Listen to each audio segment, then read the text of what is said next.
Today, we have a very special episode for you. It is the return of Steve Pieper, founder of Author Marketing Mastery through Optimization. You probably know the program as simply AMO, and there's no episode that goes by where I don't advertise for it, speak about it, and generally gush because this program has changed my life. It's given me an opportunity to earn a decent income as a novelist, and it can help you too. I'm going to run this episode 100% ad-free today so you can just hear from Steve and not have any interruptions. That's how much I value his voice in this area. So please buckle in, listen up. There's some amazing changes coming with the most recent update for Ammo, and Steve's going to get very granular. It's also, frankly, one of my favorite mindset episodes ever. I try to get Steve to really crank up the marketing toward the end of the episode and explain why Ammo is such a perfect program, and it is a perfect program, and he refuses to do it. He keeps going back to something we all need to know, and that's the truth. This is hard work. If you want to make a full-time living as a writer, an author of fiction or nonfiction, you're going to have to put in the work. So without further ado, you don't need to hear from me today. You need to hear from Steve. And I really appreciate you being a listener of TRBM. Here's my interview with Steve Pieper. This is TRBM Ammo Edition. If you're a published author and want to make a living writing books and selling them to avid readers, you've come to the right place. There's simply no program that's more successful at driving readers towards the books you've written. So the only thing you have to worry about is writing a great book. And the system within Ammo takes care of the rest. Thanks for listening to this conversation. Let's just jump into the deep end. You've been on the podcast before, so people, if you haven't listened, go back to that episode. I'll link it in the show notes. And I want to ask you, you're doing a huge revamp of the Ammo program. And so that's really what I want to spend all of this time talking about. Yeah, thank you. It's great to be back. Yes. It feels like 15 minutes ago, but I know it's been months. But thank you for having me back. Yeah, we've noticed, certainly over the past few years, but really a lot in the last year, that some of the fundamentals have changed a little bit regarding how do you find customers and how much does it cost to find customers. And near as I can tell, it relates to where the advertising platforms happen to be right now in their product development cycle, just in their business cycle.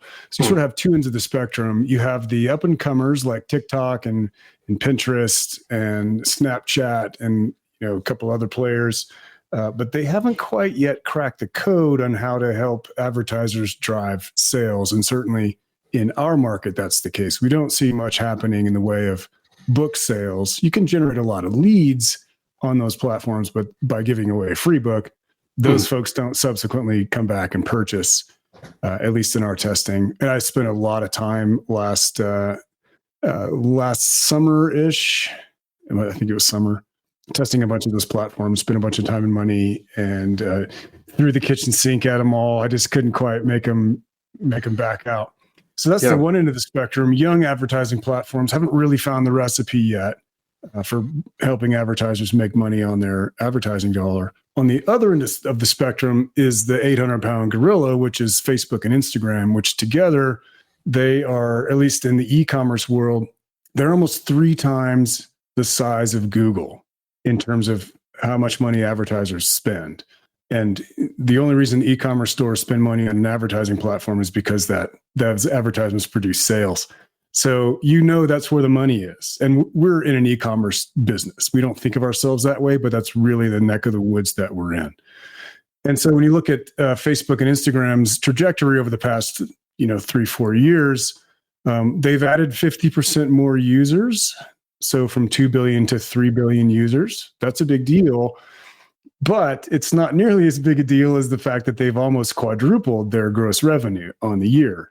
So from 40 billion a year up to 150. So that's almost 4 times as much money So if you're only increased your user base by 50%, but you've quadrupled your money, it means you're getting more money per user and per advertiser.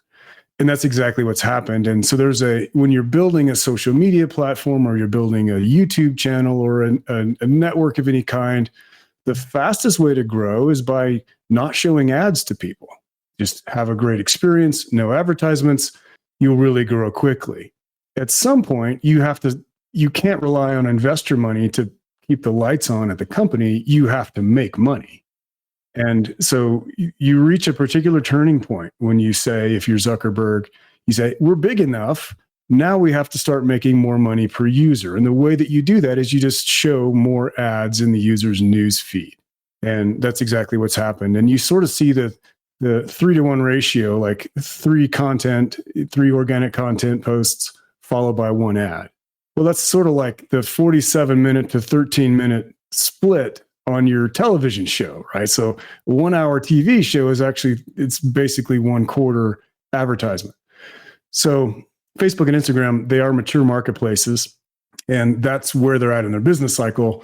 They're paying back the investors who invested all the money in their companies over the years.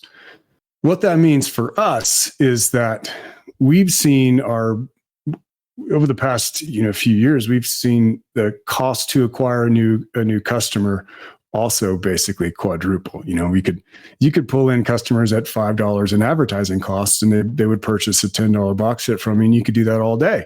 What we're seeing now is between $12 and $20 in ad spend required to pull in a new customer. So that changes things in a world where about the most expensive ebook product is $10, at least in the indie world. Or, it's a paperback, and maybe it's $15 to $20, but maybe you're only taking home, $8 or $9 out of that. So right away you can see, hey, these economics don't really work out if the customer is only buying one book from you or one product from you for certainly under $20. You have good days where if you can bring a customer in for $12 and you make $20 on the transaction, hey, you're winning. But not every day is a good day. There are days when it's at the upper end of that spectrum, and it's $20 per new customer, or maybe even more. So the big adjustments to ammo have all been related to how do we put more high quality books in front of our customers' eyes so that they have the opportunity to buy from us in a way inside of a time frame where we can pay back the cost that it cost us to go find that customer. So it's a really simple, so the cost changed a little bit, so we have to sell more stuff. But that had a really big influence in all of the processes that we're settling on for the latest update in ammo. A second thing that happened is that for years you had a hard time selling a book if you didn't first give a book away. So we'd say, hey, get this copy free, first in series, enjoy it, it'll be great. And then right away you could say, hey, you got that free thing, it's in your inbox. Do you want to take a look at a one-time special offer on the series or on a trilogy or on a handful of books? And that used to be the only way you could get a customer to purchase from you. It was by first giving them something for free. It was 100, you were 100 times more likely. I kept trying to make this not be the case. I kept trying to just keep testing and testing just to get them to buy right away. They wouldn't do it. And then everybody was locked down for some number of months. And certainly in the older population, which had some reluctance to shop online, they lost a lot of that reluctance to shop online. They were less scared, basically. And so shortly after that, we started to see this change in the way customers behaved. And now, thankfully, and finally, we're relegating that freebie funnel configuration to the background. So we're just sending people right from our advertisement right to the sales page, and they're just buying right off the bat. So that's an enormously positive change, in my opinion. You don't end up with an email list full of free seekers, and you have no idea who's a purchaser and who's not a purchaser, no idea who bought from you and who didn't. All that has sort of gone away. So one kind of really positive change and one not so positive change in terms of the cost. But that spinoff has driven like 6 months of effort on my part. We're coming to a close there. I believe it. So that's interesting. One thing that becomes evident to me is that a person like I was when I joined Ammo might not be a target customer. And tell me I'm wrong. I would love for you to tell me I'm wrong because I want to say Ammo's for everybody. My inclination tells me that's not the case. I came on with one published book, a second one soon to be published, and a third one planned out and plotted. So I busted my ass to get those books ready to go. But essentially, I was selling a one book deal with the promise of two more soon. And I was able to do really well. I hung in there. I was profitable. I was not profitable. I was profitable. I was not profitable. Yeah. And I think when it was all said and done, I think I lost maybe $400 over a period of 6 months. So it was a really good effort for somebody with a 3-book deal. And it was also, I was coming in at the tail end of when a freebie offer was still viable or kind of viable. Now I have 5 books that I can work with, and I still feel like I'm on the bottom end of where I can make Ammo work. Again, tell me I'm wrong, but that's kind of my sense, is that the program, because of the way that advertising is maturing, either we're looking for buyers who are willing to spend a little bit more per book, or you have to have a certain number of books ready to roll with. Yeah, most buyers are fine with, giving money for value. There's a certain cohort that, they don't care what direct they read as long as it's free or cheap. I don't think that's the majority, certainly. But you bring up something very important, which is when does direct selling work for you versus when can you benefit from doing the market testing that precedes it. So one of the big changes that I also made was to address that issue, because one of the tragic things that happens is people will go off in a vacuum and they'll write 5 or 6 or 7 books. And then they'll say, okay, I'm ready. I have all these books. Now let's go make a ton of money. Only to discover that readers are not interested in what they've written because they did all of this in kind of a vacuum, or they were soliciting feedback, but it was kind of friends and family feedback or people that you already knew. And those folks, they're not like, they're kinder to you. They're nicer. They're gentler with you than your market will be. And your market doesn't have any qualms raising the middle finger and telling you that I don't like your book whatsoever. I don't care to read them at all. So the most important thing you can do in any business is to produce a world-class product. In our business, you really can't, unless you're lucky, or unless you've been doing it for years and years with reader feedback, really hard to just sit down and do that. And if you've written fewer than a half dozen books or whatever, it's unlikely that you've gotten all that reader feedback.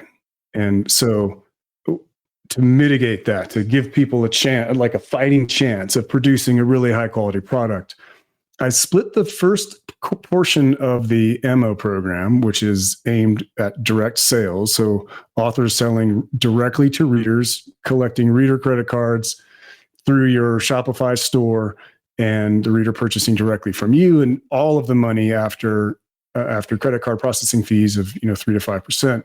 All of that shows up in your account. Before you have enough products to do that, you have to make these products. You have to write these books, and you have to write them well. And one of the things that we've noticed is that it's not just the ideas that matter, it's the particular words that you use to render those ideas.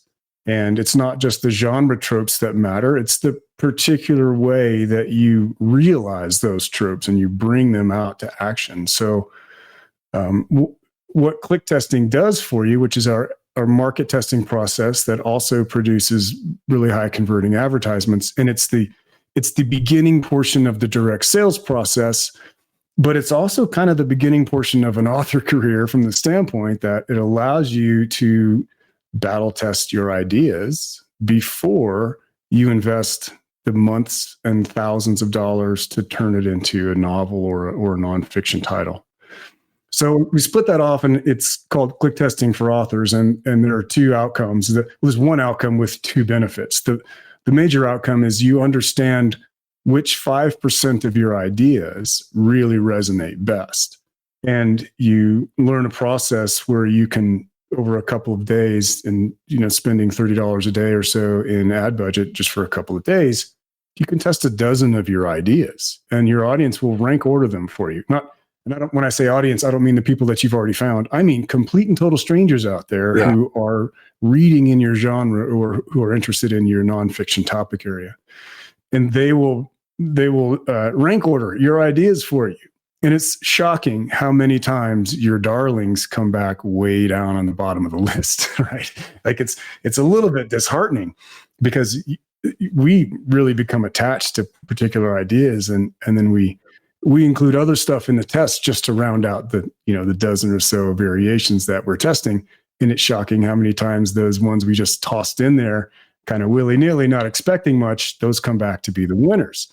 And of course, when you're writing a book around these ideas, you would write a totally different book. You would go in a totally different direction. If your audience could tell you, these other 11 ideas, meh, but we're really excited about this one. That's the book you would want to write, right? So that's the second part of it. And the first part of your question is, hey, do I have enough books to sell directly to my readers at a profit? Well, keep in mind that you need to make up $12 to $20 of advertising cost. And you want to do that inside your first month of that customer being with you, because your credit card company is going to expect to get payment for what you spent on your advertisements. So there is a number of books and it depends on the genre, but more is better, right? More high quality, professional grade, rivals traditionally published quality. That's the ticket. And depending on the genre, we see nonfiction authors in some cases doing really well with a couple, 3 books, 6 figures a month kind of a thing. Sure. That's really rare for novelists, And the novelists that we sort of use a 6-figure a month as the litmus test for what's the number of novels that we feel are viable in a particular genre. And if you're in the romance world of things, typically 8 to 10 titles is your starting point. And for other genres, we typically see 5 to 7 in that ballpark is the number of, again, professional grade, high quality titles that will allow you to present enough buying opportunities to your customer inside of the first 30 days with you to make your advertising costs back.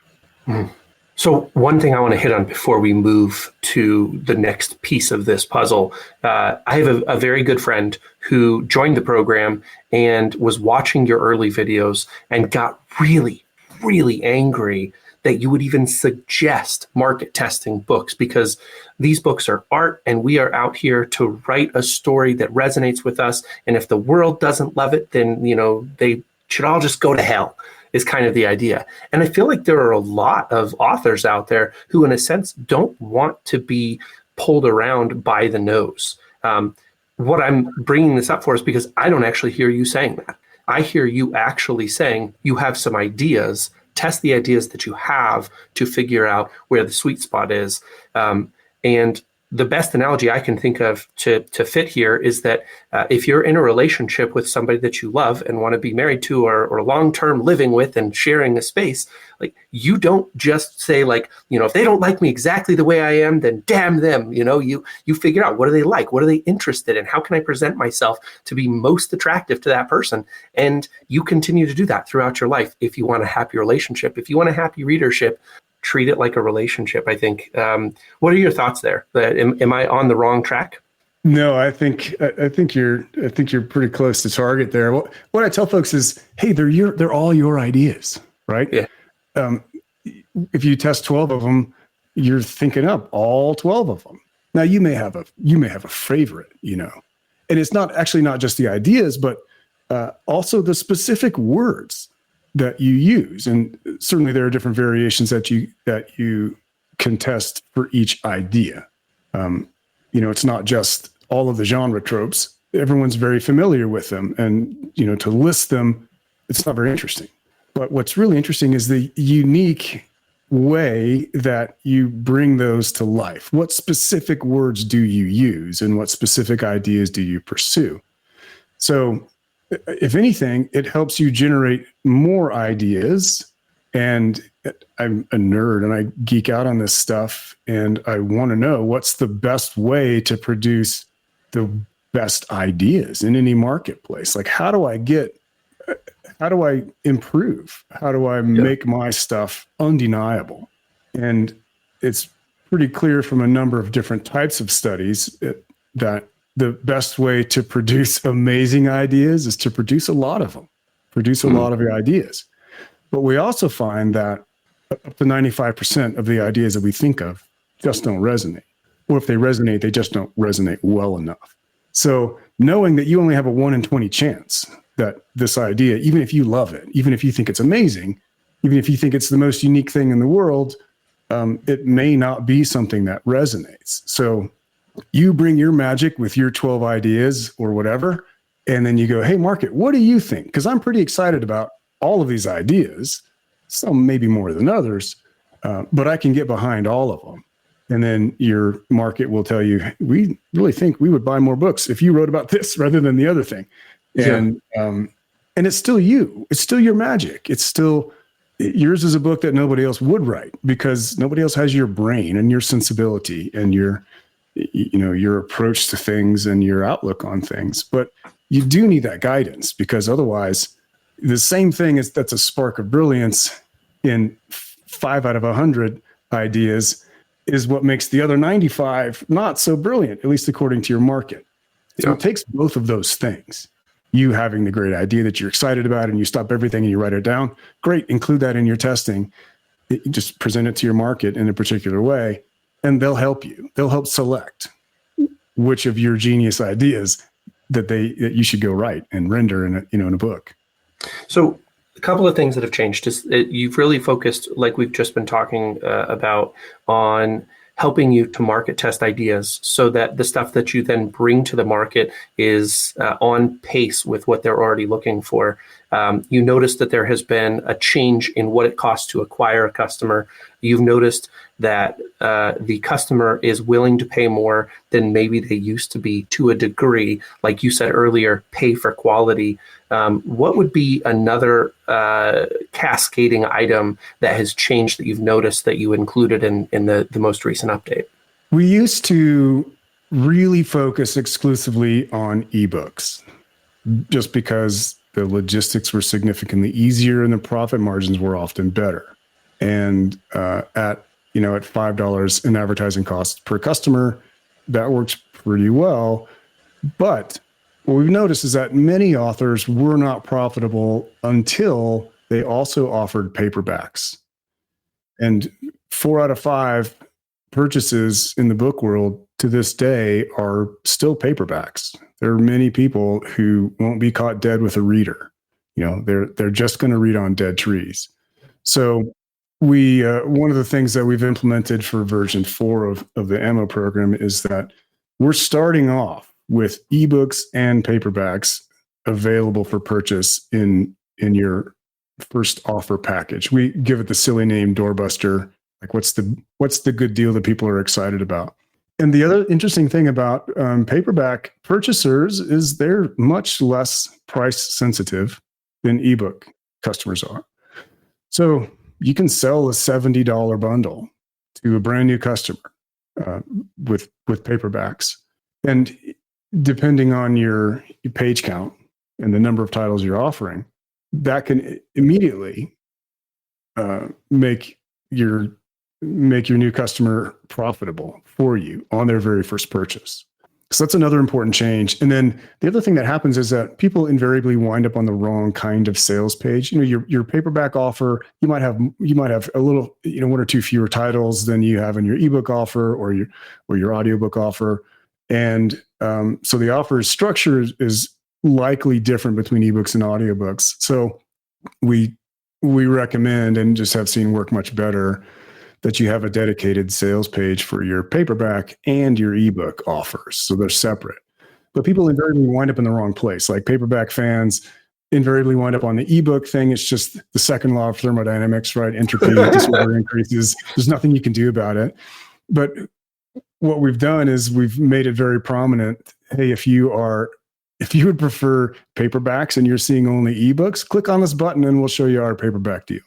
Or if you're on the paperback page and people want audiobooks and you have an audiobook offer that you can sell because you you own your files and you're not locked into a crappy revenue share kind of agreement. You can offer an off-ramp to an audiobook page as well. So this giving customers a way to find their way to their preferred format and having a customized offer in each of the formats that resonates well with readers, but also provides you enough revenue so that you can keep the whole thing afloat and make a profit and, maybe trade in the day job at some point. That's been important. So that's another key learning that we've really seen develop over the past year, is that because of people who read paperbacks, they don't think anything about spending $20 for a paperback, or hardcover people, 25 or 30 for a hardcover. They'll pick it up in Costco or wherever they shop. Same idea here. They know what they like and they know what it costs, and they know that stuff is not free, and they're adults about it. And so you can often get over that hump to profitability by offering that second format. Certainly ebooks and paperbacks. And if you have audiobooks, I strongly recommend advertising those as well. I think I know the answer to this question, but I would have to ask the expert, because assuming makes me look stupid. If you are doing a funnel for paperbacks and a funnel for ebooks, is it possible to confuse Facebook, or is Facebook so savvy that it will serve to the right people? Like you said, the law of thermodynamics, Murphy's law, is going to mean that some people who are supposed to be ebook shoppers land in the wrong place. But does that mean that you are causing lag or drag with the Facebook algorithm? Not really, because Facebook doesn't really have that level of granularity on exactly what people purchase from Amazon. Amazon doesn't share data, to my knowledge, with Facebook. There's no way that you can get... Did I say Amazon? I'm sorry? If I said Amazon, I guess my question, and I just want to make sure so that maybe you're answering my question and not... Anyways, I want to know if advertising paperbacks and ebooks both on Facebook at the same time. So if you have separate offers, then I assume you're running separate ads. Do those separate ads conflict? Do they cause any drag or lag? And sorry, my question was not clear. Not usually. And the reason is that when you're constructing your audiences in the Meta Ads Manager, you might say, I want to reach people who like psychological thrillers, but I only want to reach ebook people. Perfect. Well, Facebook has a guess who are ebook people. Maybe there are people who've liked Kindle, a Kindle page or something associated with Kindle, or they have some reason to believe that this person might like the e-reader itself, or might like ebooks as opposed to paperbacks. But that's not hard data. That's an inference that is not always accurate. And judging by the thousands and thousands of customers who have come in via the ebook funnel and purchased paperbacks, I don't see operationally, like in practice, I don't see any conflict whatsoever between advertising to the same audience for ebooks and for paperbacks. And really, if the market is 80% paperback fans and 20% ebook fans, well, your odds are significantly higher on the paperback side anyway. And, we're seeing that for a number of authors who are, their primary, obviously, if you're a children's author and you're selling illustrated children's books, those are almost always hardcovers, and they're almost always physical copies. I don't know anybody whose kids read on a Kindle. I'm sure it's coming, but I don't think so where we're at right now. So you wouldn't advertise and try to sell ebook children's books in that case. But if you write books for adults, nonfiction or fiction, if they're chapter books, they're not coffee table books or cookbooks or photography books or whatever, then you're advertising in both ebook and paperback format. And most customers are paperback customers. They just prefer paperbacks, physical copies to them. But they're all mixed in together inside of the audiences inside of Meta. You can try to target them and pull them apart, but in practice, it doesn't really work, right? Yeah.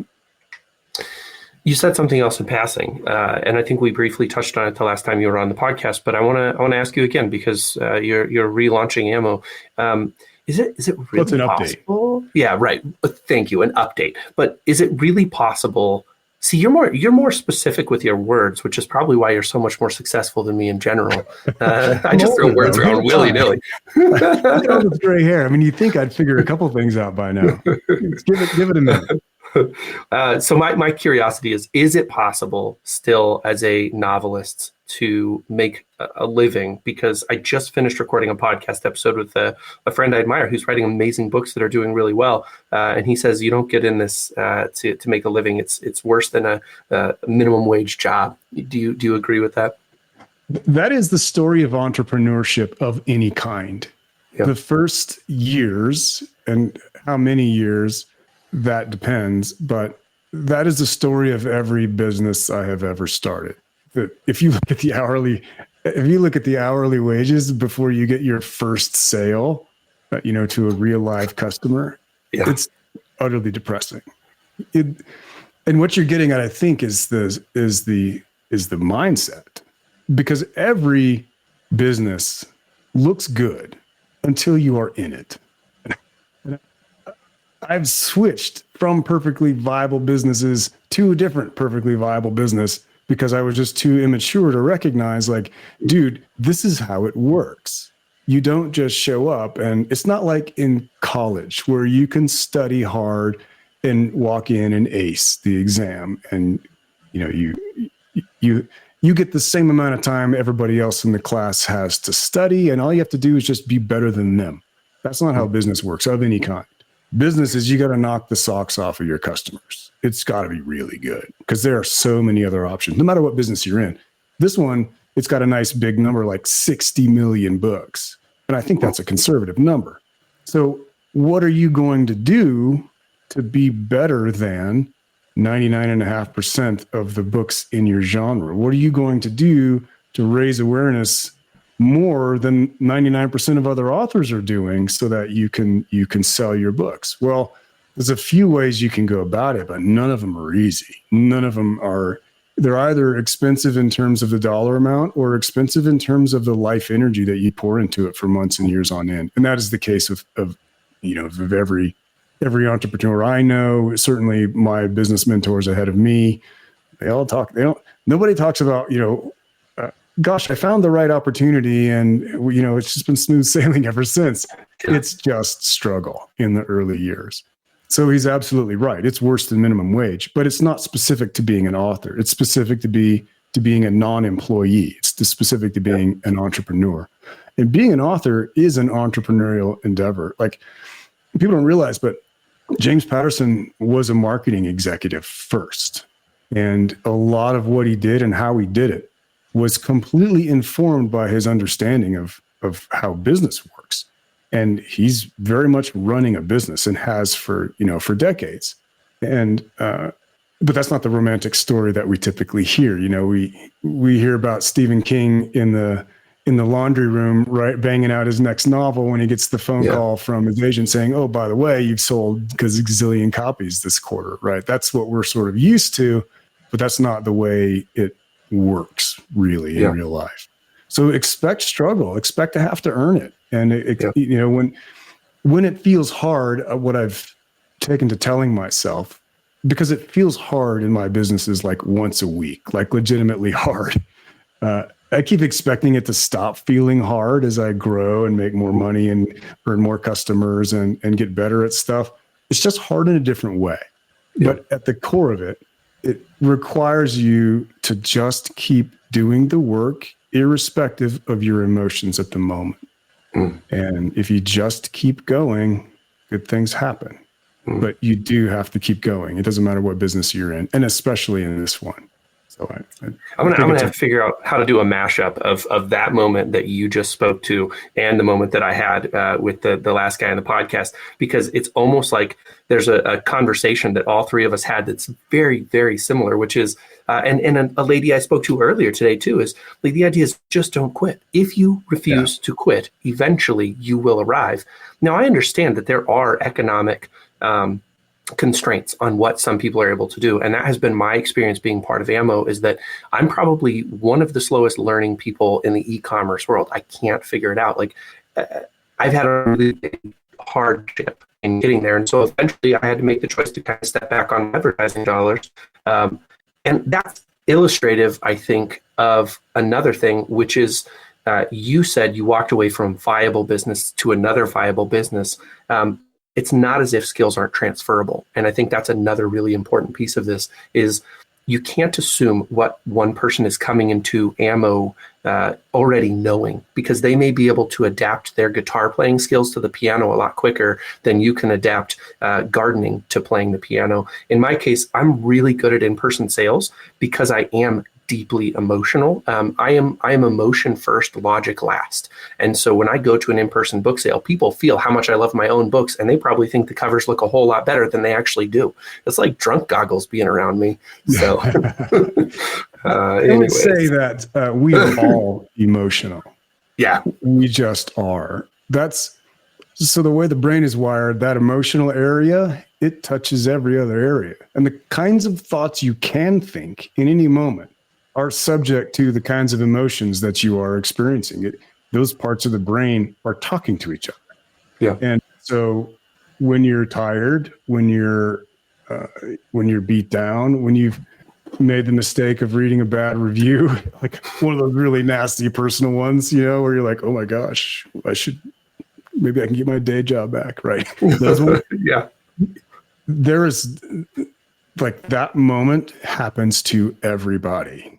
And we get better and worse we can get better or worse at how we handle it, which I think brings up the observation that I've had for a while now, which is that entrepreneurship, and again, being an author is being an entrepreneur, it is the single most effective catalyst for personal growth and maturity that I've ever experienced. And I've done cool things. I went to a service academy. I flew F-16s for a lot of years. I've made money in other markets. I've done cool things in the aerospace industry, but not as an entrepreneur until I, started cutting my entrepreneurial teeth.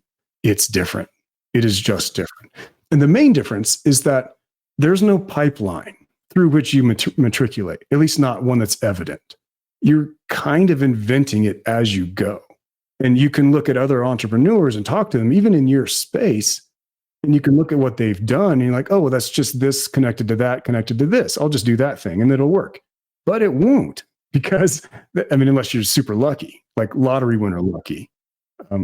What is hidden from the outside is the discovery, which is a process of what your readers really resonate with, or what your customers in any business really resonate with. And so the only way to gain that specific knowledge about your voice, your audience, your genre, its tropes, and the specific way that you create your world-class book. And you have to create it with the idea in mind that you're going to do what it takes to be world-class at it, because that's really your only fighting chance.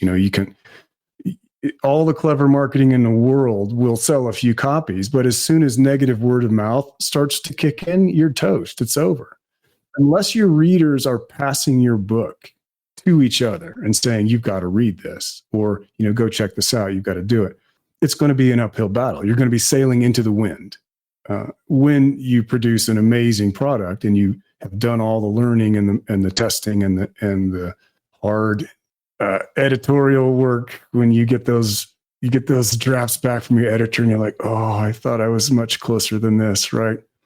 That is the process by which you succeed in this industry.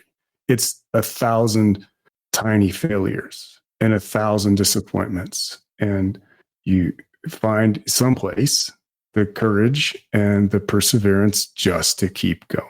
And that's the thing for real. And one of the keep going things is, it's top of mind because I just experienced it today. We just got back from a trip. My daughter won an art contest. Her artwork is displayed in the White House. So we're like, oh, this is a big moment. We flew out there and it was so cool. That's amazing. But it's a big, lots of logistics, and I'm just getting settled back in. And I sit down in the chair. I'm like, oh, I do not want to answer these customer emails. And I also don't want to go film this other lesson. But by now I know that I don't get to indulge that I don't want. I just get into the work. Like I just make the choice to open the email thing and write back to the customers, right? Or review the script one more time for the lesson and then go film it. And then once you get into the work, if you can quiet, the other voices in your head will get quieter. And then pretty soon there's just the work and you're sort of in your flow state. And that's a really neat trick to learn. Just sit down and start. And then the rest, good things tend to happen. But yeah, it is hard. It's legitimately difficult. And one of the things you can say when you're feeling that in the moment is go, good. I'm glad it's hard, because if it were easy, like uploading any file to Kindle Unlimited or KDP, that's easy. Well, there's not much opportunity there. Okay, that was 2011, right? That opportunity was over 13 years ago. Now it's just down to work. So I'm glad it's hard, because think of how many people are not willing to do this work that we're willing to do. And that's the kind of approach I try to have to it, because I think that's what it takes. There's nothing that's ever really come easy. Yeah. What I love so much about what you're saying, it was a question that I kind of leaning into, is I've been thinking for a while during this conversation about Hugh Howey. Are you familiar with him? Yeah.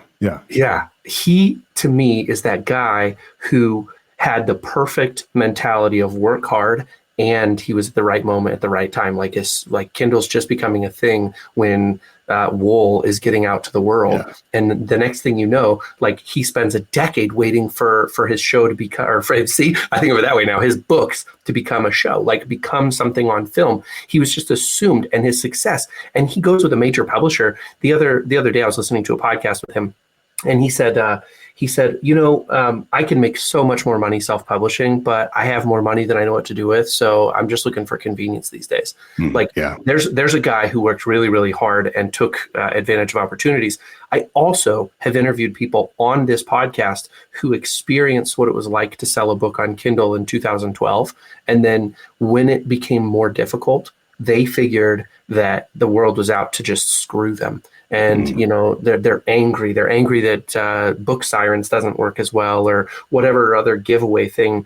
So if I had to choose, and I think you're saying the same thing, I would choose to be hard at first, to make sure I know what it feels like to really suck and to be obscure, and then succeed because I didn't quit, than to hit the lightning bolt and never succeed to the level that I know I'm capable. Well, it's the thing about Hugh Howey, and think of like Joe Conrath, J.A. Conrath. Yes. Folks in that era, they were putting in their time. Yep. Hugh Howey worked in a bookstore, loved books, read books, wrote. And that's the main thing I would say. I mean, be an author because you can't not write. Don't be an author because you want to be rich or you want to be famous. Like, it's too hard. It takes too long. You have to have the love, I think. And Hugh Howey had the love. That's what he loved doing. And he did it when there was no money in it. And he tried the new thing when it showed up. And the love and the quality that he put into his work, it's evident. Read a Hugh Howey book. It's great. I don't care which one it is. It's great, right? And Conrath had the same thing. He was mid-list author. I think he had some publishing deals that weren't terrific, and had a bunch of books that he just wrote because he was a writer, right? He wasn't like, I'm going to take over the world by writing this next book. He was like, I just have this idea for a story, and it's what I love to do, so I'm doing that. And then his moment came, and when that moment came, he had that backlist that propelled him to 7 figures a year. Well, that wasn't a thing that people knew about, early in those early days. So, and then the to your point about, well, what happened between 2012 and call it 2016, when the world was like, wow, here's opportunity. It did get hard for those people for whom it was at first easy. And this is the thing, because the market is always changing. It's just like at the beginning of this, you're like, hey, what's changed? I'm like, well, it's harder. It's more expensive, right? Ads are more expensive because they're more effective, because Meta has dialed it in, but we have to respond. Also, inflation has happened, but ebooks are still capped at $9.99 for the 70% royalties split on Amazon. So ad costs have gone up, but book prices have stayed, ebook prices at least, by the dominant force in the entire market have been capped effectively so that they're not subject to inflation. Well, how do you deal with that mismatch? We adapt. We do homework. Like, I've been 7 days a week, heads down since early November, right? So there's just no easy button ever. We always feel like, oh, I'm going to get this done, and the doors will open, and the clouds will part, and the angel choirs will sing, and the rays of sun will beam down, and it will be rainbows and unicorns forever. No, it's going to be rainbows and unicorns for a week, if you're lucky. And then you're going to get that customer email, or you're going to get the edits back from the editor, or there will be a policy change or something. There's always something. Like, it's always changing. There is no static. There is no, there's no street and level. There's no cruise. You're either climbing or descending. Like, you're either growing or dying, but you're never steady state. And it takes constant effort. And that's hard. So I think it's as much as anything, it is a mindset to get into that. Hey, if this were easy, it would be a day job, right? Somebody would hand you a check. Like, every job that we've ever held, any of us, has been made dumb enough to be delegated to anybody off the street, just about, right? They've taken all the hardness out of most of the jobs that we have. And I held a job for many, many years. Like, I'm not calling anybody out. I'm observing that, oh, this doesn't require like Albert Einstein or Jeff Bezos to do this job. It's been made simple enough that we can execute it. Some are more complicated than others, of course, but entrepreneurship is not that. You're making the job up as you go. More than that, you're actually discovering what the job needs to be right now as you go, which is often different than what you thought the job was going to be when you woke up this morning, right? So, but that's a hard thing for us to get our minds around. It's a hard adjustment to, like I say, it's prompted the most growth for me personally. Aside from like relationship stuff that, in your intimate relationships, that's a source for a great deal of personal growth. Entrepreneurship has rivaled that as well for me, just because it is so dependent on how you show up minute by minute, day by day. Yeah. I told my then fiance that we wouldn't get married unless she was okay with writing being the thing that was non-negotiable. I was like, you're marrying a writer, and that's always going to be the case. So I'm going to do what I need to do. Everything else is negotiable, but this is non-negotiable. And that was how I felt about it then. It's how I feel about it now. And we've never had a argument about it. I mean, in fact, I think there's been times where I felt a little guilty at how much time I'm spending with it. And I'll tell her that I'm planning on spending some more time with her. And she's like, don't you have things you need to be doing? And that's a nice feeling. It's really good. I wish that for anyone who's in this. I am curious, though. When we've talked so much, we've done such a good job in this episode of highlighting the challenges. I would love to end on why ammo is the perfect thing to, if there's such a thing as a shortcut. I can say this both from experience and from the stories I've heard from friends I've built in the ammo program.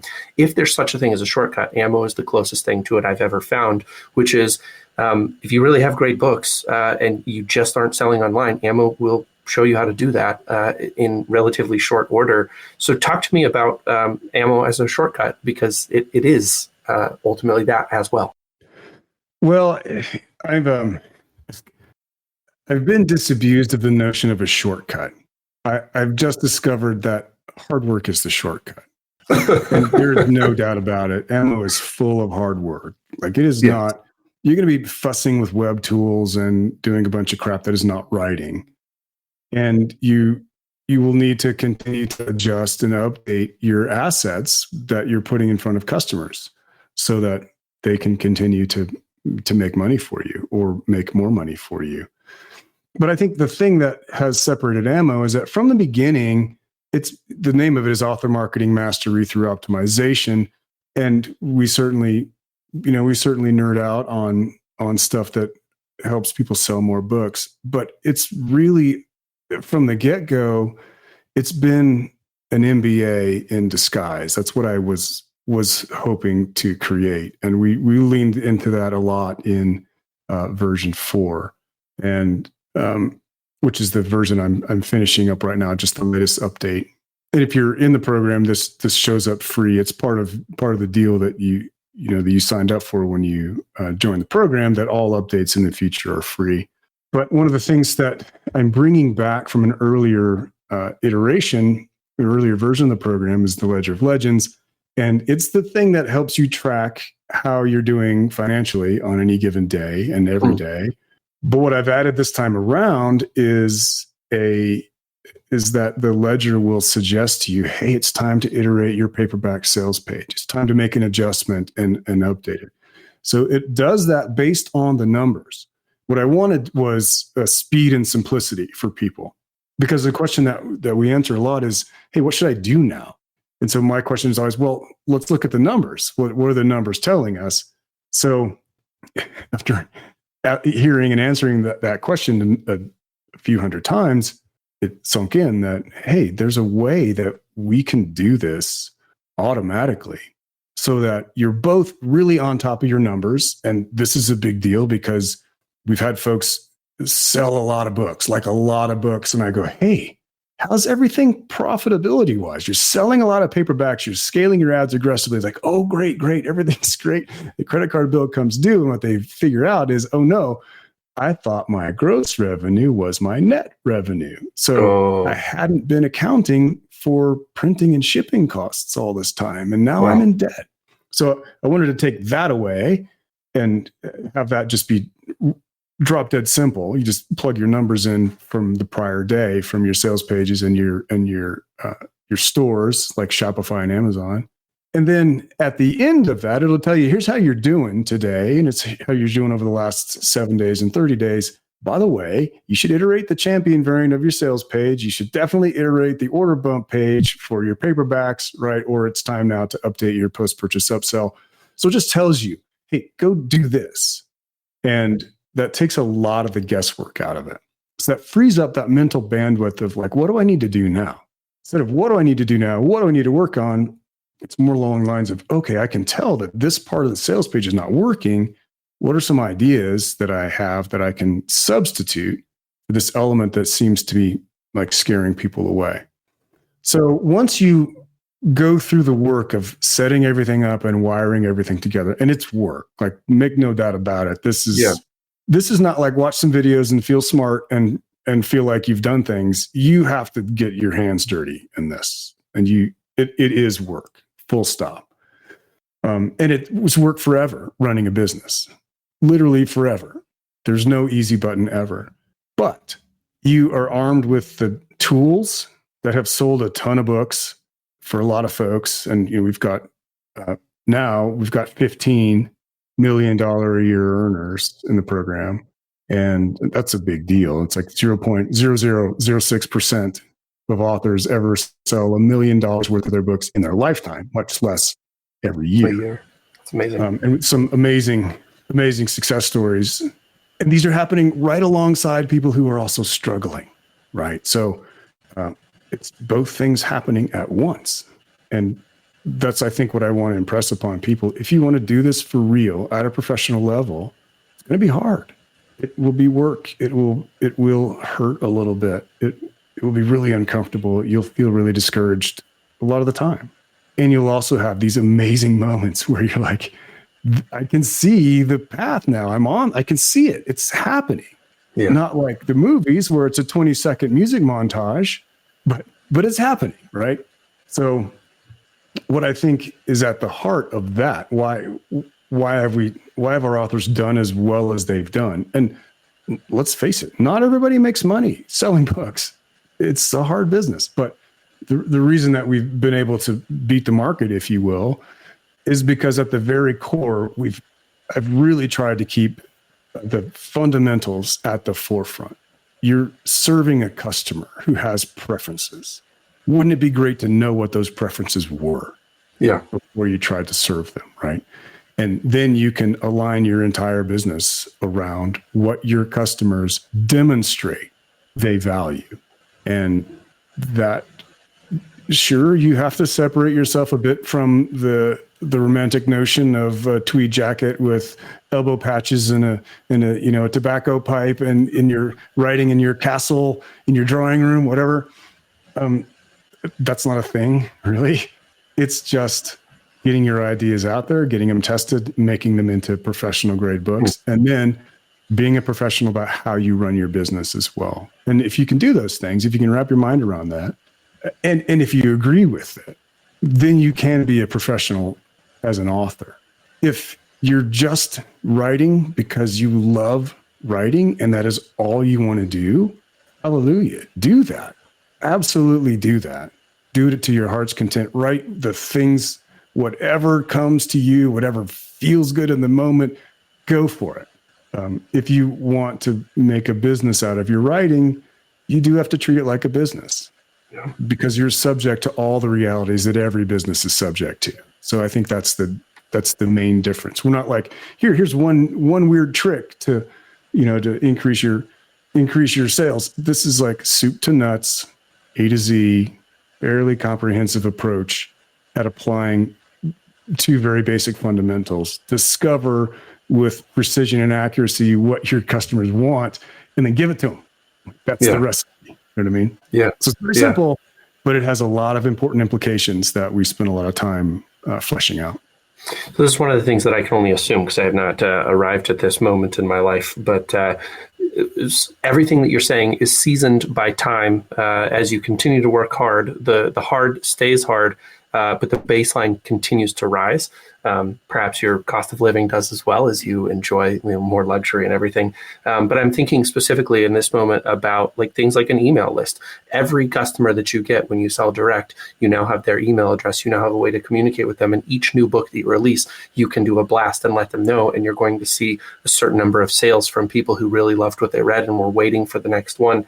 Would you agree with me that if you hang in long enough, that threshold does rise and that you do experience more successes, or do you always have that sense of like it could all come crashing down?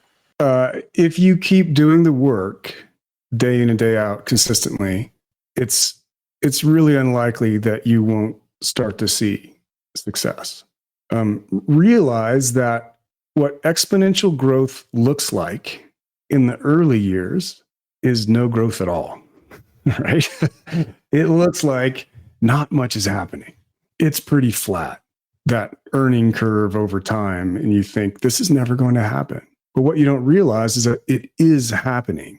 The things that are happening is that you are rearranging your brain so that your brain now knows what it needs to do and how it needs to do it. And when you've done enough of it, that you have enough high quality artifacts out there, whether you're building a brand as an author, whether you're writing high quality emails to your list, telling them stories, entertaining them, helping them, enlightening them, changing their lives, making their lives better, sales follow. Sales follow. And people think, there's one big idea. Apple, that's one big idea, right? No, Apple is not one big idea. Apple is 10,000 details done professionally for years on end. Same with Amazon. Oh, right place, right time, big idea. No, those people, they were in the weeds, in the details, day in and day out, and they were bringing excellence and integrity to that process. And if you can bring excellence and integrity to the day in and day out of your writing career and your book selling career, over time, that almost always manifests. If you're in a hurry, like, I need to make rent this month, I better sell 1 million copies of my book, I never see that happen. I'm sure it does happen. I don't know anybody for whom that's happened. You just don't know what you don't know when you start out, So that's why I say, if you love it, all of this it's just enjoyable. If you love the process of writing a great book, if you love writing beautiful stories full of beautiful sentences, that's the core of it. And you can bring that same aesthetic, that same value, that same character to the business aspect of it as well. Absolutely. We are at the hour, and I want to get you back to working on version 4. So let's wrap it up here. Everybody knows where to find you, because Wednesday is the ammo edition of TRBM. But if there's anything that you're working on that you'd like people to know about outside of this conversation, please share it here. This is it. This is 7 days a week for eons. I'm really excited to get this out the door. I'm eager to get it out the door. I'm not in a hurry to get it out, but I'm eager. I want it to be I want it to be amazing. So I'm putting in the effort to get as close to amazing as I can. But moauthor.com, that's our kind of our front door. And if you're interested in anything that you've heard here, that's a great starting place to learn more. Perfect. Link, as always, in the show notes. Steve, from the bottom of my heart, I am personally grateful for you. You might not like the word shortcut, but you certainly shortcutted my path to success. And yes, it's still been incredibly hard work. And I don't even like it every day. I'm in that space in my life right now where it's just so hard. It feels like I'm in the boxing match and I'm getting punched right now. And yet still here I am. And that has a lot to do with you. You gave me a lot of hope. I had that moment where I saw. So thank you very much. Thank you, Jody. I really appreciate it.